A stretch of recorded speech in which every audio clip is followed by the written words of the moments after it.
আসসালামু আলাইকুম প্রিয় বন্ধুরা, কেমন আছো? আশা করি সকলে অনেক বেশি ভালো আছো। আজকে তোমাদের জন্য নিয়ে এসেছি নতুন একটা ভিডিওটির বিষয় দেখেই তোমরা বুঝতে পেরেছো এটা কোন ভিডিও। এটা হলো নবম শ্রেণীর ভিডিও। নবম শ্রেণীর ষান্মাসিক সামষ্টিক মূল্যায়ন 2024। এটা বিষয় হলো জীবন ও জীবিকা। তারিখ 10 তারিখ 7 মার্চ 2024 সাল। 10 তারিখ 7 মার্চ 2024 সালে অর্থাৎ 10 তারিখে তোমাদের যে পরীক্ষাটি অনুষ্ঠিত হবে সেটা হলো নবম শ্রেণীর, সেটা হলো জীবন ও জীবিকা পরীক্ষা। এটা হলো অ্যাসাইনমেন্ট নম্বর 1। আজকে আমরা সমাধান করব অ্যাসাইনমেন্ট নম্বর 1, অর্থাৎ এটা কিন্তু নমুনা প্রশ্ন কিন্তু আমাদের কিন্তু ডিজিটাল প্রযুক্তিতে আমরা যে নমুনা প্রশ্নগুলো দিয়েছিলাম তার শতভাগই কিন্তু তোমাদের ডিজিটাল প্রযুক্তি পরীক্ষায় এসেছিল। তা বেশি কথা না বাড়িয়ে চলো আমরা প্রশ্ন এবং উত্তর শুরু করি। প্রশ্ন: তোমার পরিবারের 1 মাসের ব্যয় পরিকল্পনা তৈরি করা। তোমার পরিবারের 1 মাসের পরিকল্পনা ব্যয় তৈরি করো। এখানে কিন্তু 1 মাসের নাম বলা হয়েছে, এটা মাথায় রাখবে। উত্তর: ক্রমিক নম্বর 1, মূল খাত, খাদ্য, উপখাত, চাল, আটা, তেল, মাছ, মাংস, সবজি ইত্যাদি ও ফলমূল, মিষ্টান্ন। আনুমানিক বরাদ্দ টাকা 6,500 টাকা, 1,000 টাকা এবং 500 টাকা। এখানে তোমাদের একটা বিষয় বুঝিয়ে দিই যে এটা হলো ক্রমিক নম্বর, এটা 1 2 3 4 তোমরা তো বোঝোই, এবং এটা হলো মূল খাত অর্থাৎ খাদ্য, বস্ত্র, বাসস্থান, শিক্ষা, চিকিৎসা, নিরাপত্তা এইগুলা। আর হলো এখানে রয়েছে উপখাত, মানে খাদ্যেরই উপখাত। এই যে খাদ্য, চাল, ডাল, আটা, তেল, মাংস, এগুলো তো খাদ্যেরই উপখাদ্য, এরকম বোঝায়, সেটাই। আর হলো এইগুলো কিনতে যে টাকা, আনুমানিক টাকা ব্যয় হয়, সেটা বরাদ্দ টাকা তোমাদের এখানে লেখা হয়েছে। এবার চলো 2 দেখি। বস্ত্রের মধ্যে রয়েছে নতুন কাপড় সেলাই, লন্ড্রি বা কাপড় ধোয়া। এই কাপড় সেলাই, কাপড় কেনা, লন্ড্রি বা কাপড় ধোয়া, এর মধ্যে রয়েছে 1,000 টাকা, 400 টাকা এবং 300 টাকা। এরপর রয়েছে বাসস্থান 3, বাসা ভাড়া ও নতুন ঘরের খরচ। বাসা ভাড়া 700 টাকা রাখা হয়েছে, নতুন ঘরের খরচ রাখা হয়েছে 500 টাকা। এবার রাখা হয়েছে শিক্ষার ভিতরে রয়েছে শিক্ষা প্রতিষ্ঠানের বেতন 1300 টাকা ও শিক্ষা সামগ্রী, খাতা কলম 500 টাকা। এরপর রয়েছে ইউটিলিটি। তোমরা অবশ্যই ইউটিলিটি কি সেটা জানো, তারপরেও বুঝিয়ে দিচ্ছি। ইউটিলিটিটা হচ্ছে যে জ্বালানি, বিদ্যুৎ, ইন্টারনেট খরচ, ওয়াইফাই, এইগুলোকে ইউটিলিটি বলা হয়। ইউটিলিটি এক নামে বিদ্যুৎ, গ্যাস, জ্বালানি, ইন্টারনেট, এটার এক নামে হলো ইউটিলিটি। এটা হলো খাত আর এটা কিন্তু উপখাত। এর জন্য বরাদ্দকৃত টাকা হলো 1,000 টাকা এবং 1,400 টাকা। এবার 6 নম্বর দেখো, যোগাযোগ ও যাতায়াত।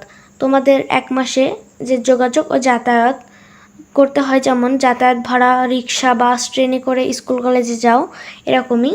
এবং এখানে যাতায়াত ভাড়া হিসাবে রয়েছে 2,000 টাকা।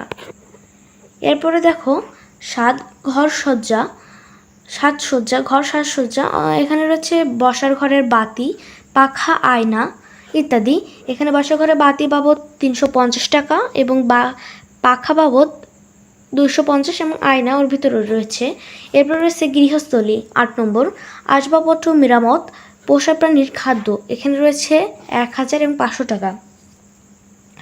এবার তোমাদের এই যে আনুমানিক বরাদ্দকৃত টাকা, এটার একটা যোগ করতে হবে, ঠিক আছে? এখানে এই যে 6,500, 1,500, 1,400, 300, 700, 500, 1300, 500, 1,000, 1,400, 2,000, 300, 500, 350, 250, 1,000 এবং 500, এইগুলা যোগ করে মোট হয়েছে তোমাদের 20,200 টাকা। তোমরা যোগ করে দেখে নিতে পারো ভুল গেছে কি। আমি তো একটানা যোগ করেছি, ভুল যেতেও পারে, তোমরা যোগ করে দেখে নিতে পারো এবং আমাকে কমেন্টে জানাও। এরপর রয়েছে প্রশ্ন আরেকটি, সবগুলো কিন্তু একক কাজ। এখানে রয়েছে প্রশ্ন, আমরা কেন ব্যয় করি? এটা কিন্তু বোঝার বিষয়, আমরা কেন ব্যয় করি। এবার নমুনা উত্তর রয়েছে, দেখো। নিত্যদিনের প্রয়োজনে আমাদের কিছু না কিছু পণ্য বা সেবার প্রয়োজন হয়, যেমন আমরা যে বাড়িতে থাকি তার নির্মাণ কিংবা ভাড়া, ঘরে ব্যবহৃত আসবাবপত্র, প্রতিদিনের খাবার, নিত্য নতুন পোশাক, যানবাহনের ব্যবহার, চিকিৎসা, লেখাপড়ার সামগ্রী, পত্রিকা, টেলিভিশন কিংবা মোবাইল ফোন ও ইন্টারনেটের ব্যবহার ইত্যাদি বাবদ খরচ। প্রতিটি ক্ষেত্রে প্রত্যক্ষ বা পরোক্ষভাবে আর্থিক ব্যয় রয়েছে। এবার একটু লক্ষ্য করলে বোঝা যায় আমরা সাধারণত বিভিন্ন পণ্য ও সেবার অভাব পূরণ করতে ব্যয় করি। পরিবারের সদস্যদের প্রাপ্ত মোট আয় দিয়ে একটা নির্দিষ্ট সময়ে সুযোগ সুবিধা বা উপযোগ যে সর্বোচ্চ করাই আমাদের ব্যয়ের উদ্দেশ্য। ধরা যাক পরিবারের কারো একটা পণ্যের প্রয়োজন বা আশঙ্কা বা চাহিদা তৈরি হয়েছে। কোনো নির্দিষ্ট পণ্য বা সেবা ভোগের উদ্দেশ্যে নির্দিষ্ট অর্থের বিনিময়ে ক্রয় করা হলে সেই পণ্য বা সেবার উপর ভোক্তার একটা উপযোগ তৈরি হয়। তাই বলা যায় আমাদের বিভিন্ন অভাব উপযোগ মেটানোর জন্য আমরা ব্যয় করি। এখানে প্রশ্ন ছিল আমরা ব্যয় করি কেন, এর উত্তর তোমরা পেয়ে গেলে। এটা ভালোভাবে দেখে নিবে। আর বন্ধুরা, আমাদের চ্যানেলটি সাবস্ক্রাইব করে পাশে থাকবে এবং পাশে থাকা বেল আইকনটি প্রেস করে অন করে রাখবে। অবশ্যই নতুন ভিডিও ছাড়ার সাথে সাথে তোমরা ভিডিওটি পেয়ে যাবে এবং পরীক্ষার প্রশ্ন এবং উত্তর ছাড়ার সাথে সাথেও তোমরা সেটা পেয়ে যাবে। এই জন্য অবশ্যই আমাদের নতুন চ্যানেলটি সাবস্ক্রাইব করে থাকবে এবং পাশে থাকা বেল আইকনটি অন করে রাখবে। ভিডিওটি তোমার বন্ধুদের কাছে শেয়ার করে দিবে যাতে তোমাদের বন্ধুদের অনেক উপকৃত হয়। তা বন্ধুরা, ভিডিওটি আজকে এই পর্যন্তই রাখতে চাচ্ছি। ভালো থাকবে, সুস্থ থাকবে, টেক কেয়ার, আল্লাহ হাফেজ।